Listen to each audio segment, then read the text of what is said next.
Weston here with the Hidden Gibbon, keeping my Avatar The Last Airbender enjoyment going. And today I'm going to bring you a 2-for-1. One deck that is a little bit more mainstream and one that's more of a meme.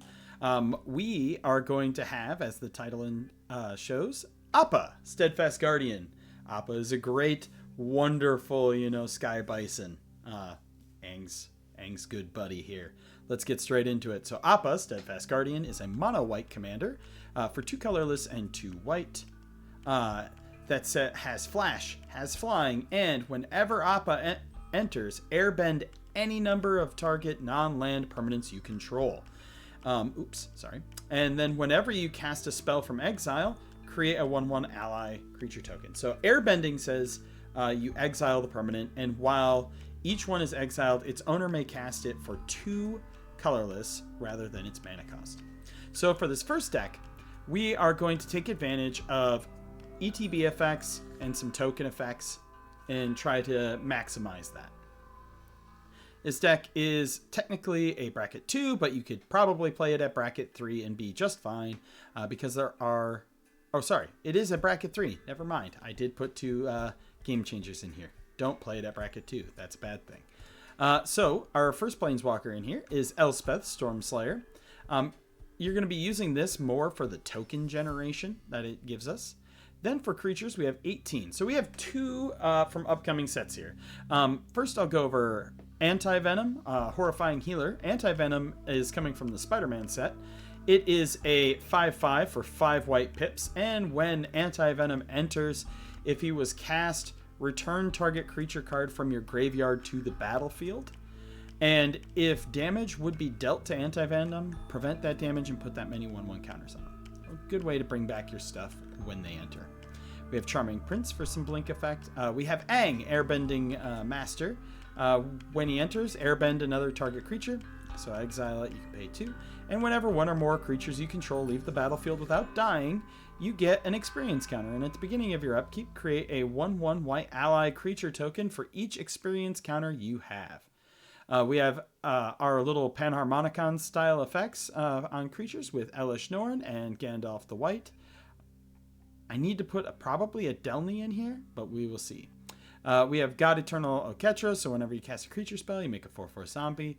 We have Enduring Innocence. We have Exalted Sunborn. Inspiring Overseer lets you gain a life and draw a card when it enters. Guardian of Faith. Mondrak to double tokens. We've got Ocelot to get us some tokens off of life gain. Ogier Tak. Sky Scanner, Toby Beastie Befriender, and Spirited Companion.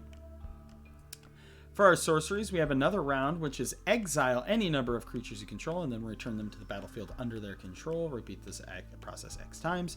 Day of Judgment, Doomscar, Farewell, Split Up, and Wrath of God. All a bunch of Wrath effects. I really like Split Up, especially if you're on the aggro plane and have your stuff tapped. Also, you can exile all your stuff and then Wrath. For instance, we have Akroma's Will, Everybody Lives, Galadriel's Dismissal, Lae'zel's Acrobatics, and Teferi's Protection for hard protection. And then we also have Ghostwave for some more blink. And then we have Path to Exile, Generous Gift, and Swords to Plowshares for spot removal. For artifacts, we're going to be running Blade of Selves to myriad some of our creatures. We have Cage Sun and Gauntlet and Extraplanar Lens to make our white sources tap for more. Panharmonicon to blink some more stuff. We have Cloud Key to make things cheaper. Conjurer's Closet. And we also have the Sarima, which is when it enters, you search your library for a legendary creature card, reveal it, and put it into your hand. It's a nice little tutor card, and you can do it a lot. And we have Wedding Ring, which you can blink, so that way you can bewed everybody. And we have Sword of Hearth and Home to also blink. For enchantments, we're running 14. We have Aang's Iceberg, the new Flash Oblivion Ring. It's a pretty nice little card. We have Anointed Procession. We have Authority of the Consuls, Blessed Sanctuary, Ghostly Prison, Flowering of the White Tree, Divine Visitation, so all of our allies become angels instead, Intangible Virtue, Inspiring Leader, Caretaker's Talent, Monologue Tax, Smothering Tithe, Trouble in Pairs, and Southern Air Temple. Southern Air Temple is a new card that says when it enters, put a X 1/1 counters on each creature you control, where X is the number of shrines you control. And whenever another shrine you control enters, put a 1/1 counter on each creature you control. This will definitely probably be making it into the Shrines decks with Go Shinto, but I also wanted to run it in this because I can blink it and put 1/1 counters on my stuff. And then for lands, we're running 30 plains.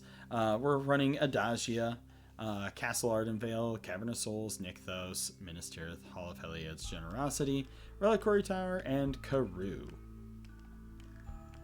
So this is our first Appa deck. It's a little bit higher power, a little bit more complex things to it, but we have another one coming up, and this one's kind of a meme. So without further ado, let's take ourselves back, and we have Appa Bunny Meme.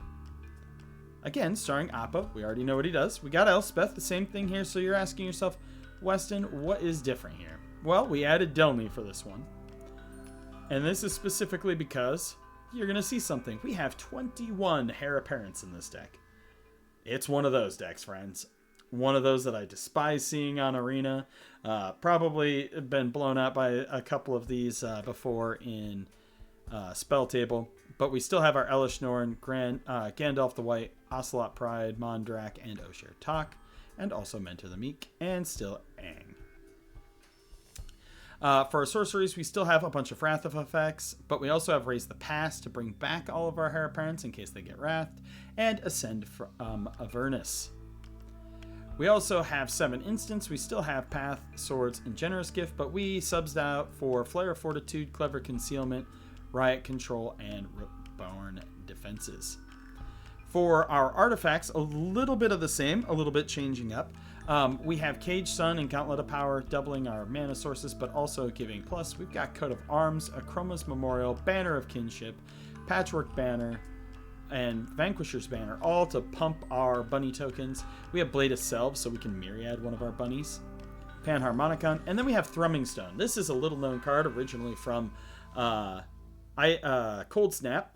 It gives your spells Ripple 4, and I kind of wish that we could bring Ripple back. It was a really unique mechanic from Cold Snap, and it says whenever you cast a spell, you may reveal the top 4 cards of your library. You may cast spells with the same name as spells among them revealed without paying their mana cost. Put the rest on the bottom of your library in any order. So the hope is that you thrum into, at least a couple times, thrum into some of your Heir Apparents. We have 7 enchantments. We have Anointed Procession, Ghostly Prison, Divine Visitation, Glorious Anthem, Cathar's Crusade, Caretaker's Talent, and Authority of the Consuls. And then we're running 36 lands, just 2 less here, and that's mainly because I wanted to fit a couple more Heir Apparents in. I think I'm still running a few too less, so if you could, let me know in the comments what you would cut to try to make it more consistent for the Thrumming Stone. But that is all I've got for you today. I've got these wonderful 2 little Appa decks. I cannot tell you how excited I am for Avatar. So much so, I tried to wait to do decks when we're closer to the set. But I love Avatar The Last Airbender. So let me know what you guys think. As always, I'm Weston with The Hidden Gibbon, and I hope you have a wonderful day.